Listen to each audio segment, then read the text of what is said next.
We all learned in high school that the 13th Amendment abolished slavery, but the reality is that it never actually quite did that because of the exception clause. In fact, 88% of Americans do not know that this exception clause exists. In 1865, when the 13th Amendment was passed, there was a negotiation with the southern states that had slavery to keep this clause in the 13th Amendment.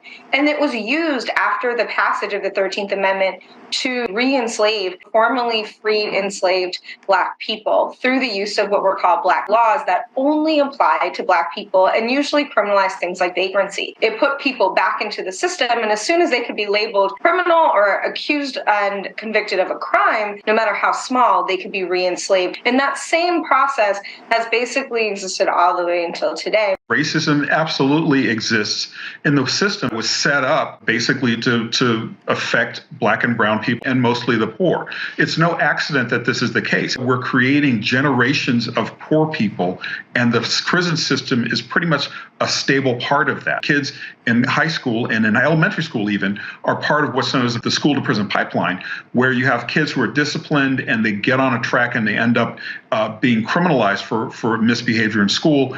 And that's got a racialized component to it. So it's hard to argue against the fact that the U.S. prison system, so-called criminal justice system, has a very stark racial disparity in it, and racism runs all the way back through its founding. It's no wonder that inmates are being abused. It's no wonder that the people are profiting off of them, not just state, but major corporations that are using prisoners for telecom, that are using them to create and build different manufacturing items.